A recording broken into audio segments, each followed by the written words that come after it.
시청자 여러분 안녕하십니까? 12월 10일 수요일 사사건건입니다. 무제한 토론을 통한 합법적 의사 진행 방해를 필리버스터라고 합니다. 다수당에 대한 입법 독점에 대한 소수 야당의 유일한 저항권으로도 불리는데요. 국회 본회의에서 국민의힘 나경원 의원의 필리버스터가 중단된 일이 있었습니다. 우원식 국회의장이 법안과 상관없는 말을 한다면서 마이크를 꺼버렸기 때문입니다. 국회의장이 필리버스터 중에 토론자의 발언을 강제로 중지한 건 1964년 당시 국회의장이 김대중 의원의 마이크를 끈 이후 61년 만이라고 합니다. 정치권 소식 더불어민주당 이용우 의원, 국민의힘 우재준 의원과 함께합니다. 어서 오십시오. 안녕하십니까? 안녕하세요. 자, 상황을 잠깐 정리해보면 여야는 애초 어제 정기국회 마지막 본회의에서 비쟁점 법안을 처리하려고 했었습니다. 국민의힘은 민주당의 사법제도 개편안과 필리버스터 중지법 등 이 쟁점 법안의 연내 처리 계획을 철회하라라고 요구했지만 민주당이 거부하면서 합의에 이르지 못했고, 그러자 국민의힘은 무제한 토론을 통한 합법적 의사진행 방해, 필리버스터를 실시하기로 했는데 첫 토론자로 나선 나경원 의원의 마이크가 꺼졌다 켜졌다 반복하다가 급기야 아예 꺼졌습니다. 이 무슨 일인지 추려봤습니다.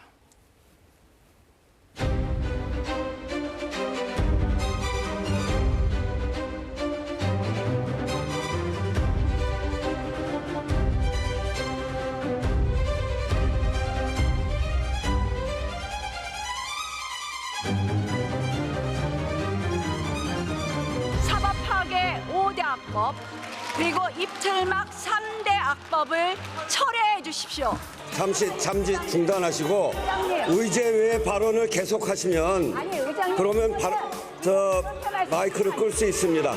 의제를 가지고 말씀하세요. 필리버스터를 하는 데 있어서 의제와 관련되지 않은 헌법을 읽어도 의장께서 제지하거나 또는 경고한 적이 없습니다. 저는 여러분들이야말로 국회를 깔고 앉아서 입법 독재를 하는, 한마디로 헌법을 파괴하고 법치주의를 무너뜨리고 삼권 분립을 파괴하는 입법 내란 세력이라고 말씀드립니다. 계속 이렇게 회의 진행을 방해하고 있기 때문에 더 이상 발언권을 드릴 수 없습니다. 아닙니다. 이거를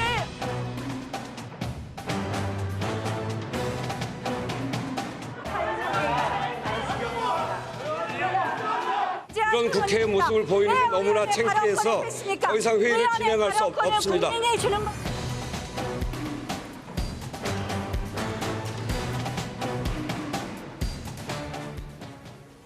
61년 전에는 김대중 전 대통령이죠. 당시 김대중 의원이 5시간 넘게 발언을 이어가긴 했습니다만 그때 마이크를 꺼진 이후에 처음이다. 이 상황에 대한 의견 먼저 좀 들어보겠습니다. 예, 일단 어제가 그 정기국회 마지막 날인데요. 예. 정기국회 마지막 날에도 여야가 저렇게 대치하는 모습을 보여드린 점에 대해서는 국민들께 좀 송구하다는 말씀 먼저 드리고요. 네네. 사실 어제 첫 상정된 법안이 가맹사업법이었습니다. 소위 말하는 을들의 위치에 있는 중소상인분들의 또 권익을 보장하자라는 취지의 법안이고요. 실제로 나경원 의원은 이 법안 소관을 하고 있는 정무위 소속도 아니고요. 이 법안에 대한 의견을 밝히고자 필리버스터 주자로 나선 것도 아니고요. 실제로 필리버스터 와중에 이 법안에 대해서는 찬성한다라는 의견까지 밝힌 바가 있어요. 실제로 발언은 대부분 이 법안과 무관한 내란 전담재판부라든지 법 왜곡죄 등등에 관련된 내용으로 일관을 했고요.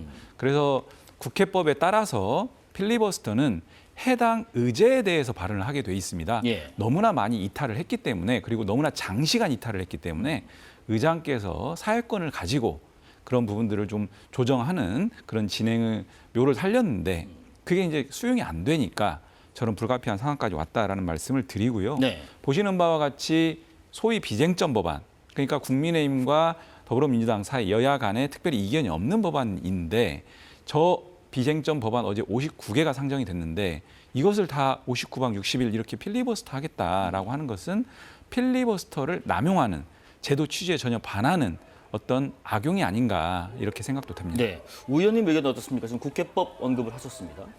원래 필리버스터는 이게 합법적 의사진행 방해죠. 그래서 무제한으로 이야기를 하면서 어떠한 이 법안에 대해서 이야기를 하는 그런 게 이 법의 제도의 원 취지입니다. 원래 서구에서는 그렇기 때문에 완전히 관련 없는 그냥 어떤 헌법책을 읽거나 책을 가져와서 읽는 그런 경우도 많지만 우리 국회에서는 그렇게 하진 않고 일반적으로 그 반대하는 법안에 대해서 정말 본인의 진심을 담아서 국민들을 설득하는 그런 시간으로 써왔습니다. 그럼에도 불구하고 원래 이 법안의 취지는 이 필리버스터의 취지는 무제한 토론인데요.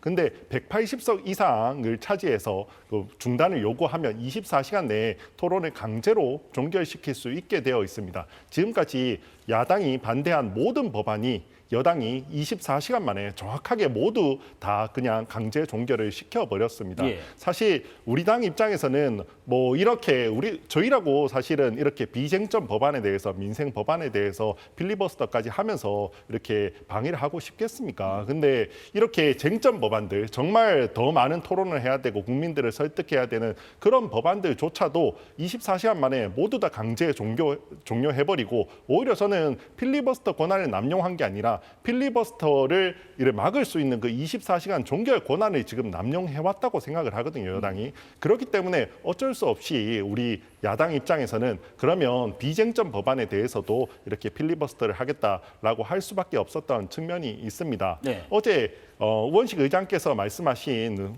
어제 쟁점이 된 그 관련성 있는 내용에 대해서만 말을 해야 된다는 점에 대해서도 조금만 말씀을 드리면 네. 물론 그 원칙이 국회법 자체에 명시가 되어 있는 건 맞습니다. 하지만 현실적으로는 국회의원 의 경우에는 국민의 민의를 대변하는 사람으로서 자유롭게 발언을 해왔고요. 그리고 어제 나경원 의원님 같은 경우는 국회법의 대원칙 그러니까 협의가 되지 않고 합의가 되지 않고 법안이 강행 통과되는 이 세태에 대한 이야기를 했기 때문에 해당 법안하고 무조건 관계가 없다고 할 수도 없습니다. 실제로 이게 어느 정도까지 지금까지 운영이 되어 왔었냐면 작년에 있었던 방송사법에 대한 필리버스터를 보면 그 당시에는 방송사법임에도 불구하고 추미애 당시 의원께서는 그냥 뭐 2시간 내내 그냥 그거하고 전혀 관계가 없는 도이치모터스 사건에 대해서만 이야기를 하셨습니다. 네. 그럴 때는 아무런 제재를 하지 않고 이제 와서 나경원 의원에 대해서만 이렇게 그 관련성이 없다라는 이유로 제재를 하는 것은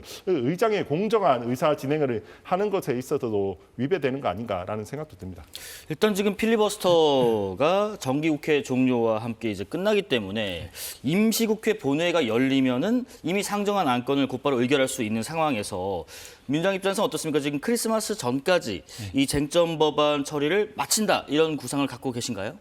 예, 일단 말씀드린 어제 상정된 비쟁점 법안 예. 59개가 다시 이제 내일 임시회 이제 열리는데 본회의에 상정이 네. 될 거고요. 그 비쟁점 법안에는 예를 들면 전자상거래 소비자보호법이라든지 고엽제 후유증 지원법, 국가유공자법, 감염병 예방법 이런 민생이나 국민의 어떤 생명 안전과 직결되는 법안들이 대부분입니다. 그런데 이런 법안들에 대해서는 국민의힘이 이견이 없고 비쟁점 법안이라고 하면 일단은 이런 부분들은 국민들을 위해서라도 먼저 좀 처리를 하고 쟁점 법안과 관련해서는 필리버스터를 하시든 또 장 외에서 여야 간에 추가적인 협의를 하시든 이렇게 풀어야 될 문제지 네. 비쟁점 법안까지 묶어가지고 59박 60일 필리버스터 하겠다라고 하는 게 국민들이 보기에 좀 수긍하기 어려울 것 같다라는 생각이 들고요. 쟁점 법안과 관련해서는 말씀드린 바와 같이 소위 내란 전담 재판부와 관련해서는 국민의힘에서 주시는 의견 또는 전문가들이 주시는 의견 이런 여러 의견들을 청취를 하고 또 전문가들의 어떤 아주 그 치밀한 검토를 좀 거치면서 보완을 하겠다 이미 밝혔고요. 왜곡죄 관련 법안은 이번 연내 처리보다는 내년으로 좀 넘겨서 조금 더 수기하겠다 이런 방향으로 지금 모색을 하고 있는 것 같습니다. 그럼 국민의힘은 어떻습니까? 다시 필리버스터를 이어갑니까? 일단 먼저 저희가 말씀드리고 예. 싶은 부분 중에 하나가 이번에 예산안이 정말 5년 만에 처음으로 기한 내에 통과가 됐습니다. 아마 모든 예산안의 기조에 대해서 우리 당이 동의한 건 아닐 겁니다. 특히 이번 같은 경우는 정말 대규모의 확대 재정에 대해서 이재명 정부가 편성을 했고 사실 그런 부분에 있어서는 재정의 건전성을 늘 중시해오던 우리 당 입장에서는 조금 안 맞는 측면도 있습니다. 네. 그럼에도 불구하고 민생의 중요성 그리고 이재명 정부를 존중해서 저희가 합의 처리한 측면도 있습니다. 그만큼 저희가 민생을 위해서는 충분히 대화하고 합의할 수 있는 정당이라는 점에 대해서 먼저 말씀을 좀 드리고 싶습니다. 저희 입장에서도 이렇게 모든 이 비쟁점 법안들, 민생 법안들에 대해서 사실 필리버스터 하고 싶지 않습니다. 더 많은 대화를 하고 싶기도 하고 그렇게 한 상황입니다. 근데 지금 법사위에서 우리 당 간사 선임조차 되지 못했습니다. 네. 법사위에서 사실상 여당 야당의 대화가 거의 있지 않고 야당을 대화의 대상으로 보고 있지 않습니다. 그런 상황 속에서 또 뭐 쟁점 법안이 올라온다고 한들 또 24시간 만에 이렇게 필리버스터를 강제로 종결시킬 게 뻔히 예상되는 상황에서 이런 부분들을 다 포기하고 비쟁점 법안들을 그냥 넘겨달라 이렇게 말을 하기에는 사실 저희 당 입장에서도 너무 곤란한 측면이 있지 않나라고 생각을 합니다. 자, 양당 대표의 목소리도 한번 들어보겠습니다. 정청래 대표 또 장동혁 대표입니다. 독일은 민족 반역자에게는 공소시효가 필요 없다라며 나치와 나치 부역자들에게 철저하게 단죄를 했습니다. 우리도 독일처럼 해야 됩니다. 1단계 사법적 청산 이후 2단계 경제적 청산 그리고 3단계 문화적 청산까지 흔들림 없이 나가야 합니다. 이것이 이재명 대통령께서 말씀하신 내란 청산 후 정의로운 통합으로 가는 길입니다. 8대 악법이 통과된다면 대한민국의 민주주의가 무너지고 결국 대한민국 전체가 무너지게 될 것입니다. 우리 국민의힘 107명 의원뿐만 아니라 우리 국민의힘 당원들 그리고 국민들과 함께 이 법을 끝까지 막아낼 수 있도록 모든 힘을 다 쏟겠습니다. 지금 좀 더 구체적으로 들어보겠습니다. 국민의힘에서는 어떤 방식으로 이 기조에 대응할 계획인지 좀 들어볼게요. 일단은 이 예. 쟁점되는 법안에 대해서 간단하게 설명을 드리면 3대 악법이라고 하면 저희가 이 현수막 규제법, 정당 현수막 규제법과 유튜브 검열법, 그다음에 필리버스터 제한법이 되겠죠. 네. 모두 다 표현의 자유를 상당 부분 제한하는 그런 법률들이기 때문에 최소한으로 저는 행사가 되어야 한다고 생각합니다. 네. 또한 충분한 논의도 있지 않았고 다른 대안에 대한 논의도 있지 않았기 때문에 이런 부분에 있어서는 법적으로 문제가 있다고 생각을 합니다. 네. 저희 당 입장에서는 지금 저희가 할 수 있는 뭐 국회 내에서 수단은 사실상 필리버스터가 전부입니다. 거의 저희가 유일하게 가지고 있는 수단이고 그다음 외부에서는 우리가 국민들을 설득하기 위해서 할 수 있는 모든 수단들을 해야겠죠. 뭐 거리에 나와서 시민들에게 이런 부분들을 알릴 수도 있고 예. 또한 뭐 어떻게든 지역에서 조금 더 알릴 수 있는 그런 수단들이 있을 수 있을 텐데요. 모든 수단을 동원해서 국민들에게 이런 부분의 문제에 대해 알리려고 합니다. 예, 민주당은 지금 우군으로 지금 알려지고 있는 지금 조국혁신당에서 내란 전담 재판부 설치랄지 필리버스터 제한법이랄지 약간 반대나 아니면 부정적 의사를 좀 보이고 있는데 일각에서는 또 그런 얘기도 합니다. 이게 법안에 대한 반대 혹은 우려에 대한 입장도 있습니다만은 선거를 앞두고 조국혁신당이 좀 존재감을 키우기 위한 분석 아닌가 하는 얘기도 있는데 어떻게 보고 계신지요? 조국 혁신당이 선거용으로 이런 스탠스를 취한다라고 하면 국민의 비판을 받을 것이기 때문에 뭐 그런 의도로 접근하는 것 같다라고 생각하고 싶지는 않고요. 네네. 일단 조국 혁신당이 제기했던 내란 전담 재판부 관련 법에 대한 뭐 추천위원회 구성이든 그렇습니다. 이런 부분들과 관련해서는 저희들도 충분히 열어놓고 논의해서 보완하겠다라는 것을 말씀드렸고요. 현수막 규제법이라든지 소위 필리버스터 정상화법, 허위조작 정보 근절법 이런 부분들은 표현의 자유와 관계돼 있긴 하지만 헌법에도 표현의 자유는 타인의 명예훼손이라든지 이런 부분들을 하면 안 된다는 일정한 제한된 범위가 명시돼 있습니다. 네. 근데 지금 현수막들을 보시면 그 초등학생이나 학생들이 지나가면서 보기에도 굉장히 민망할 정도의 문구들이 굉장히 남발되고 있어요. 근데 적어도 그런 부분들까지는 너무 심한 거 아니냐라는 취지고 현수막 자체를 금지하는 법안은 아니기 때문에 일정한 접점을 찾을 수 있다고 보여지고요. 필리버스터 정상화법도 우리 국민의힘에서 계속적으로 이렇게 필리버스터를 하지만 실제로 본회의장에는 1명, 2명 남아 계세요. 오히려 민주당이나 타 정당이 그 자리를 지키고 있어요. 이런 방식으로 필리버스터 하는 게 과연 필리버스터 제도의 본질에 부합하느냐라고 네. 하는 문제 제기이기 때문에 필리버스터를 금지한다 이런 법안이 아니고 필리버스터를 좀 더 충실하게 하자라는 취지의 법안이다 이렇게 말씀을 드리고요. 네. 조국 혁신당과 다른 그 정당과의 이런 법안과 관련된 내용적 협의 이런 부분들을 지금 긴밀하게 또 진행하고 있다. 그래서 이런 부분들은 충분하게 접점을 찾아서 처리할 수 있겠다 이런 말씀드립니다. 자, 이런 가운데 민주당 이재명 대통령이 민주당 지도부와 만찬을 했습니다. 이 대통령은 이 자리에서 그런 얘기들을 했습니다. 개혁 입법은 국민의 눈높이에 맞게 처리됐으면 좋겠다라는 말을 했다고 하고요. 또 내란 전담 재판부 관련해서는 2심부터 설치하는 게 지혜롭지 않겠냐는 의견을 우상호 정무수석이 대신 전하기도 했습니다. 대통령의 메시지 두 분은 어떻게 해석하고 계신지 한번 들어보겠습니다. 우 의원님 먼저 좀 들어볼까요? 죄송합니다. 이 의원님. 네, 일단 만찬을 진행을 했고 또 우상호 정무수석께서 공개적으로 발언도 하셨고요. 저런 내용들과 관련해서는 그 정청래 지도부에서도 네. 충분하게 좀 인지를 하고 의견 교환을 하고 있다라고 말씀을 드리고요. 그래서 실제로 추천위원회 구성이라든지 또는 이 내란 전담 재판부를 심급을 어느 단계에서부터 적용할 것인지 이런 부분들과 관련해서는 충분히 열어놓고 저는 보완할 수 있다 이렇게 말씀을 드리고 네. 또 이런 민간 법안 어떻게 보면 쟁점 법안과 관련해서는 당정대가 이런 의견 교환을 통해서 혼선 없이 국민들에게 통일된 어떤 입장들을 보여주겠다라고 하는 차원에서 이런 메시지들이 나온다 이렇게 이해해 주시면 좋을 것 같습니다. 네네. 우 의원님 얘기 좀 들어보겠습니다.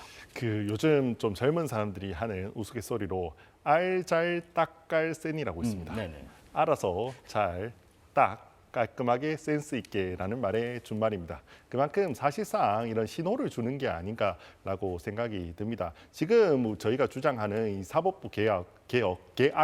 저희는 개악이라고 주장을 하는데 상당 부분은 결국 이재명 대통령과 관계가 없을 수가 없습니다. 공직선거법 사건이 대법원에서 유죄 취지에 파기환송이 된 상황이기 때문에 지금 대법원을 어떻게 구성을 변경하거나 또는 대법원의 판결에 대해서 헌재가 한 번 더 결정을 하는 사심제를 만들지 않고서는 이런 부분을 변경할 수 없다라는 부분이 고려되지 않았으면 이러한 5대 사법 개혁이 나오지 않았을 거라고 생각합니다. 또한 내란 특별 재판부라든지 법 왜곡죄 같은 부분도 결국은 이재명 대통령이 너무 섣불리 내란 정당, 내란 청산 이런 말들을 너무 많이 해둔 상황이기 때문에 이미 결론을 맞춰두고 그 다음에 사법부의 결론이 나와야 되는 상황이 돼버렸기 때문에 그렇기 때문에 어쩔 수 없이 그 결론을 유도해라라는 압박을 줄 수밖에 없고 그걸 은연중에 이렇게 해내라는 압박을 주고 있는 것이라고 생각을 합니다. 네.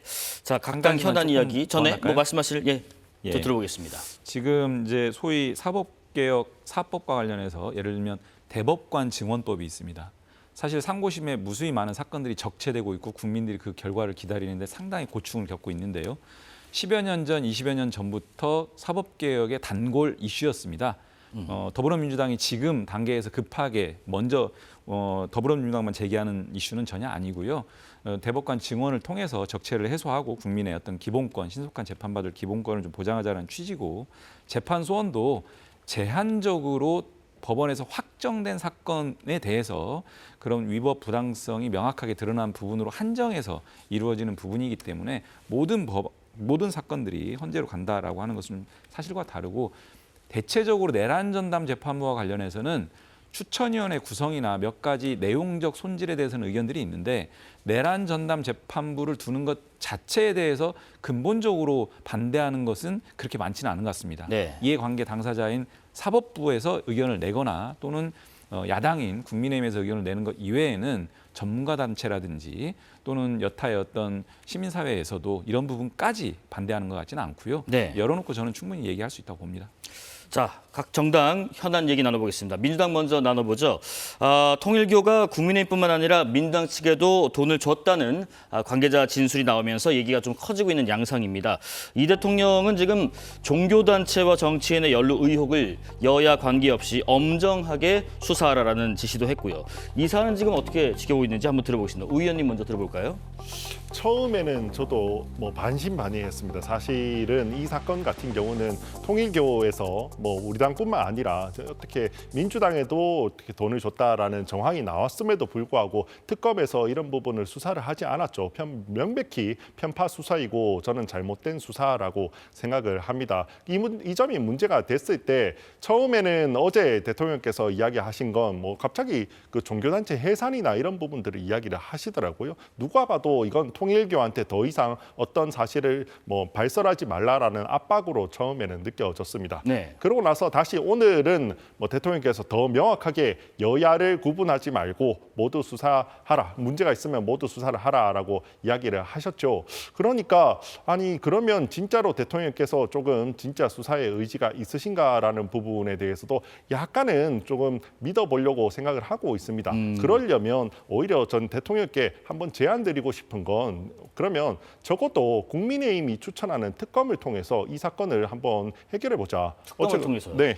그러면 왜냐하면 이미 더불어민주당에서 추천한 특검을 통해서 국민의힘의 경우에는 통일교하고의 관련성에 대해서 여러 가지 수사를 다 받았잖아요. 당원 명부도 압수수색을 당했고 그다음에 물론 거기에 대해서 아무런 결과를 발표하지 않았지만 떠들썩하게 이렇게 했고 그다음에 돈을 받았다라는 사람들에 대해서는 모두 수사를 했잖아요. 그러면 이번에는 국민의힘에서 추천하는 특검을 통해서 한번 나머지 수사를 한번 해보자 이런 제안을 드리고 싶습니다. 특검 언급을 하셨는데 네. 지금 일단 재판 과정에서 민주당 측에도 지원을 했다라고 진술을 한 윤영호 전 통일교 세계본부장 결심 공판이 조금 전부터 열리고 있다고 합니다. 특히 금품받은 민주당 인사가 전재수 현 해수부 장관이라는 의혹도 제기가 됐는데 물론 전 장관은 전면적으로 의혹을 부인하고 있습니다. 단 하나도 사실이 아니다라고 했습니다. 혹시 이런 어수선한 분위기, 네. 당 차원에서 먼저 감찰이라든지 기타 방법으로 나설 계획도 있는지 궁금합니다.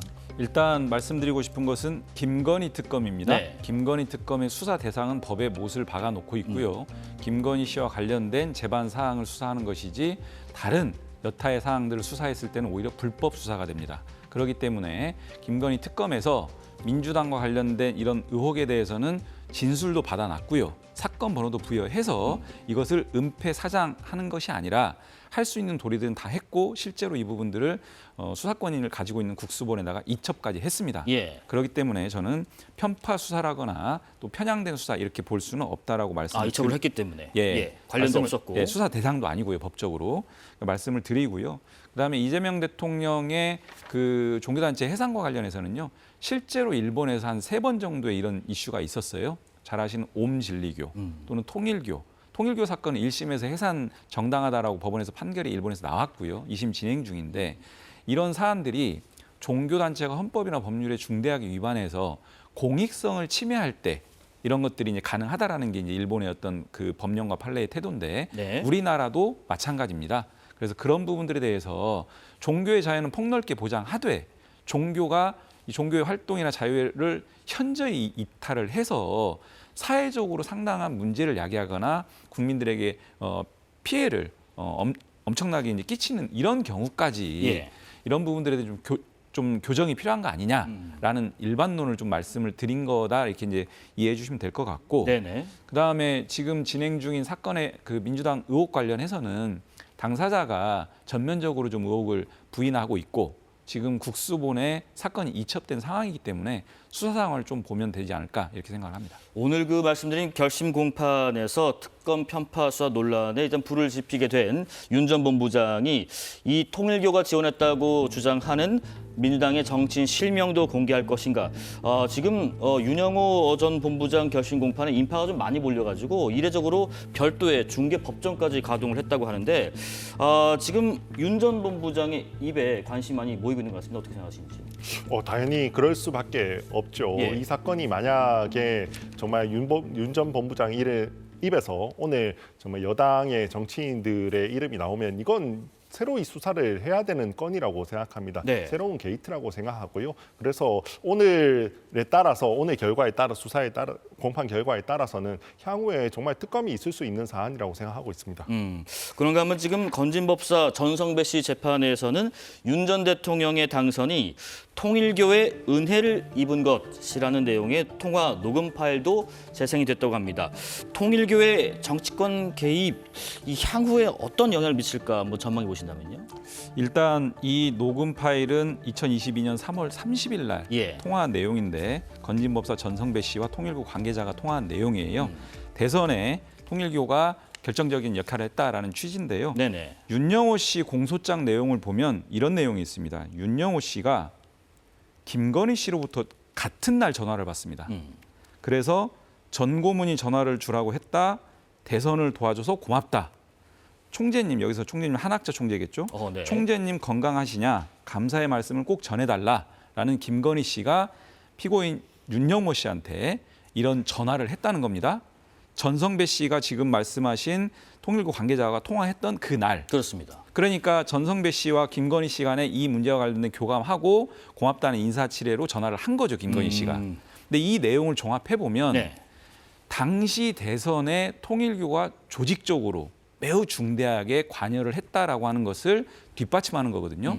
만약에 그게 실제로 드러나면 정치자금법 위반이든 공직선거법 위반이라고 하는 중대 사안과 연결되고 결국은 이 사안이 대통령 당선 무효나 또 보전받은 대선 자금에 대한 반환 회수라든지 이런 일련의 과정과 아주 밀접하게 관련돼 있는 매우 중대 사안입니다. 아하.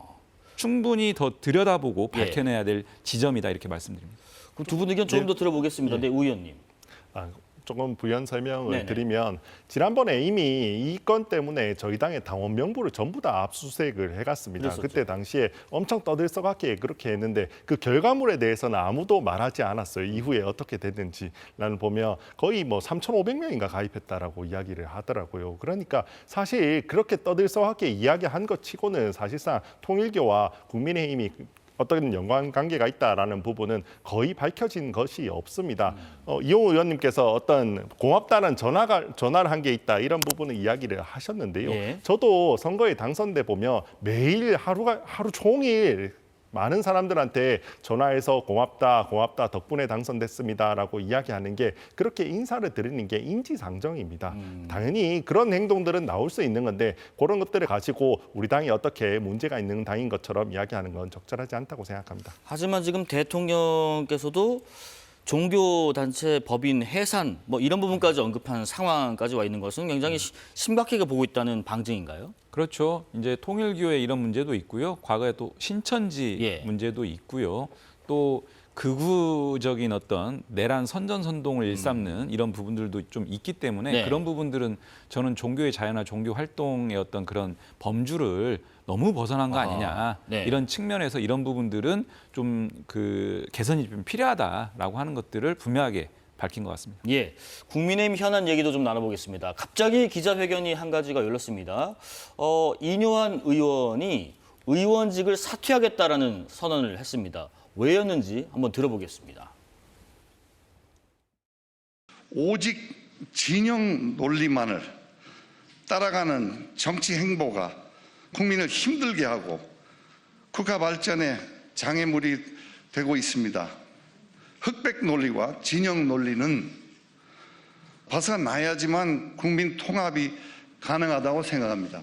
윤 정부의 계엄 이후 지난 1년간 이어지고 있는 불행한 일들은 대한민국 미래를 위해 극복해야 할 일이라고 생각합니다. 희생 없이는 변화가 없습니다. 저 자신부터 모든 기득권을 내려놓고 본업에 복귀하여 국민 통합과 국가 발전에 기여를 하고자 합니다. 굉장히 좀 많은 고뇌와 고심 끝에 어떤 입장을 정리를 한 것 같습니다. 여러 가지 내용들이 들어가 있는데 사실 이뇨한 의원이 당내에서 지금 어떤 중심축을 잡고 있었는지도 궁금하고 또 의원직 사퇴 소식이 좀 이 기자회견 직전에 당내에서 알려졌을 때 장동혁 대표가 만류했던 얘기도 있고요. 지금 당에서는 이 이뇨한 의원의 의원직 사퇴 이 어떤 메시지로 어떻게 받아들이고 있나요?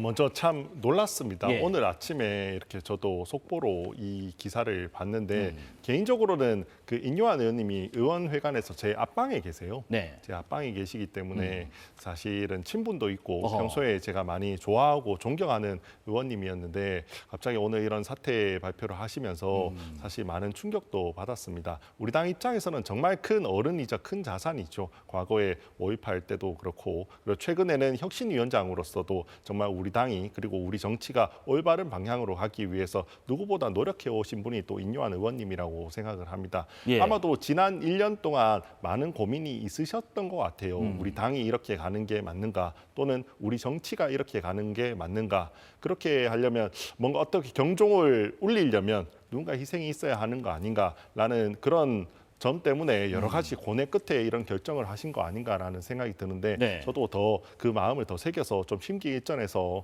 정말 나라와 뭐 정치 발전을 위해서 더 노력해야겠다라는 생각을 좀 많이 했습니다. 지금 민주당에서도 오늘 인요한 의원 사퇴에 관련해서 박수현 대변인의 서면 브리핑도 하기도 했었고 논평도 나왔던데 이 의원님은 개인적으로 이 메시지들 어떤 의미로 받아들이고 계신지요? 우리 의원께서 말씀 주신 것처럼 인 의원님이 사실은 이제 뭐랄까요, 이제 개혁적인 어떤 이런 면모들을 좀 보여오셨고 혁신위원장, 국민의힘 혁신위원장 역할을 통해서 뭐 정치의 어떤 이런 발전 이런 부분들에 대해서 좀 상당한 노력을 기울였는데 네. 실제 국회로 들어와서 일정한 역할들이나 운신의 폭이 제대로 좀 보장이 안 되고 좀 답답한 신경 하에서 이렇게 이제 사퇴까지 선언하게 된 것 같고요. 오늘 사퇴의 변호로 얘기했던 여러 가지 윤석열 계엄 이후의 1년 또는 진영 갈등 이런 부분들에 대해서는 좀 돌아보고 했으면 좋겠다는 생각이고 네. 사퇴라는 결단까지 하면서 국민의힘에게 보내는 또 메시지도 있는 것 같습니다. 그래서 좀 국민의힘도 이런 부분들을 받아서 조금 더 개선되는 어떤 하나의 계기가 됐으면 좋겠다 이런 말씀드립니다. 자, 국민의힘 관련 얘기 또 하나 해보겠습니다. 지금 국민의힘 당무위원회에서 당원 게시판 의혹에 대한 중간 발표를 했더라고요. 결론적으로는 이제 명부를 보니까 한동훈 전 대표의 가족과 동일한 이름을 사용하는 사람이 3명이고 서울 강남구 병 선거구 소속이고 휴대전화 번호 끝자리 4자리가 동일하다. 이건 뭐 사실상 한동훈 전 대표 가족이 연루됐다라는 발표인 것 같기도 한데 당내에서 지금 여러 가지 의견이 나오는 것 같기도 합니다. 일단 의원님 의견 먼저 좀 들어볼게요. 지금 이 발표 이후에 뭐 어떤 예를 들면 개파 갈등이랄지 이런 것들이 재점화되나요? 아니면 분명히 짚고 넘어갈 것은 짚고 넘어가자라는 분위기도 있는 건가요? 일단은 우리 당에서 많은 의원들이 제일 관심 가지는 건 내년 지방선거의 승리입니다. 예. 우리가 어떻게 정말 여당을 견제하고 그리고 대한정당으로서 일어설 수 있는가 이런 부분에 가장 관심이 많은데요. 그런 측면에서는 과연 이번 조사가 무슨 도움이 되는 건가 그런 맥락하에서 우리 당의 현재 있는 이 과제와 예. 지금 계속해서 모든 의원들이 필리버스터를 하면서까지 정말 여당의 독주를 막으려고 하고 있는데 그런 상황 속에서 과연 이 당무감사가 무슨 의미가 있는가에 대해서 그 필요성을 공감하기 어렵지 않나라고 생각이 듭니다. 그리고 두 번째는 어제 이게 긴급 공지라고 해서 갑자기 저 발표가 났어요. 네네. 그래서 뭐가 긴급한 건지도 이게 동의하기가 어렵고 왜 어제 이걸 긴급하게 공개했어야 하는지도 뭐 아무도 이게 동의하기가 어려운 측면이 있습니다. 아울러서 발표된 내용도 그냥 별 내용이 없이 그냥 저 한동훈 전 대표의 가족과 이름이 동일하다 이게 전부예요. 그러면 이게 도대체 무슨 의미가 있는지도 모르겠고 심지어 저렇게 가족의 명의라고 할지라도 저런 인적 사항을 당원 명부에를 공개하는 건 이 개인정보보호법 위반 여지도 있을 가능성이 높은데 그런 걸 무릅쓰고 이렇게 어제 공개한 거에 대해서는 다들 공감하기가 힘들다라는 생각을 하고 있는 것 같습니다. 앞으로 당이 나아가기 위해서 하나 도움이 되지 않는 행위였다라는 개인적인 의견이신 것 같습니다. 또 하나 상대당에서는 지금 국민의힘의 싱크탱크로 불리는 여의도 연구원이라고 있습니다. 그 여의도 연구원의 원장직은 이미 의원이 하고 있고요. 부원장직에 장해찬 전 최고위원이 내정이 됐습니다. 여의도 연구원 원장이랄지 부원장일지 이런 직은 이제 뭐 민주당도 그렇습니다만은 당대표 그러니까 당대표가 지명하는 어떤 자리인데 그렇다면 상대당의 지금 전략 방향 싱크탱크 부원장의 장해찬 전 최고위원 어떤 의도라고 보시는지요?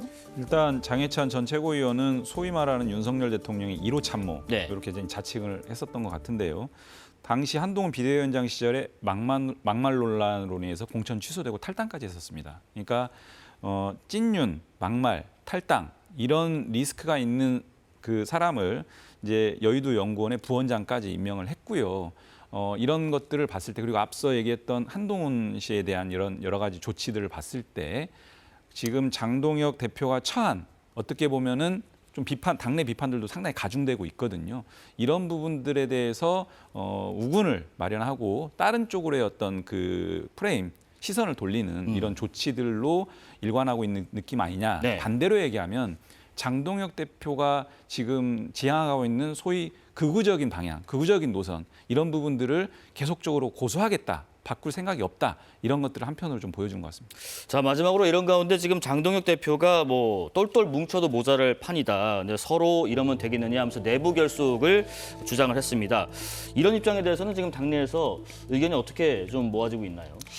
우리 당의 생각은 예. 얼추 비슷한 측면이 있다고 생각을 합니다. 제일 크게는 계엄은 일단 잘못했다라는 점에 대해서도 어느 정도 공감대가 있고요. 그럼에도 불구하고 우리가 당 차원에서 어떻게 사법적으로 여기에 연루된 사람이 있지 않다는 부분에 대해서도 다들 알고 있는 것 같습니다. 그럼에도 불구하고 지금 우리가 여당의 폭주를 견제하고 또한 대안 세력으로서 거듭나는 데 있어서 우리가 어떤 행동을 하는 게 맞는 것인가, 오히려 사과를 하는 게 맞는 것인가, 아니면 좀 더 여당의 견제에 조금 더 힘쓰는 게 맞는 것인가, 이런 의견 차이가 조금씩 있는데요. 그럼에도 불구하고 이런 부분들을 우리가 다 모아서 정말 더 나은 세력으로 거듭나야 한다는 거에 있어서는 저는 어느 정도 공감대가 있고 그런 부분을 더 신경 쓰자는 측면에서 장동혁 대표께서 이야기를 하신 거 아닌가라는 생각이 듭니다. 좀 전에 그런 맥락 속에서 저는 장해찬 전 최고의 여의도 연구원 부원장설에 대해서도 이야기를 드리고 싶은데요. 사실 예. 이분 같은 경우는 이 방송에 나오는 패널로서만 유명하시죠. 그런데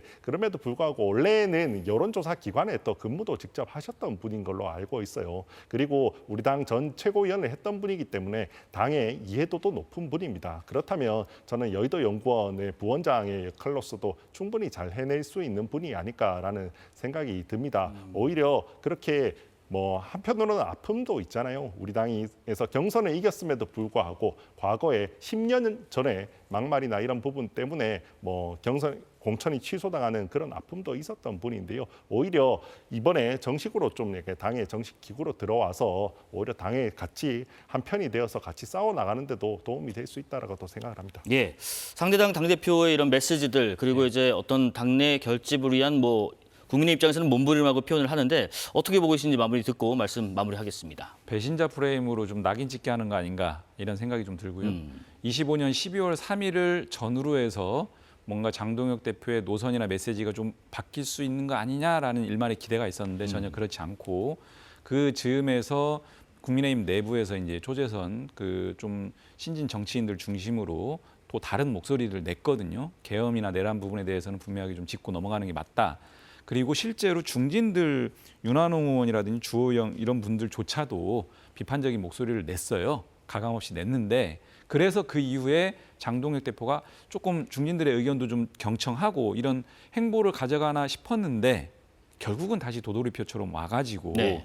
이런 프레임을 계속 구사하는 것은 향후 국민의힘의 지도부 노선은 크게 변함이 없을 것 같다. 그런 지점에서는 상당히 좀 안타깝습니다. 네. 자, 정식 소식 들어봤습니다. 더불어민주당 이용호 의원, 국민의힘 우재준 의원과 함께했습니다. 고맙습니다.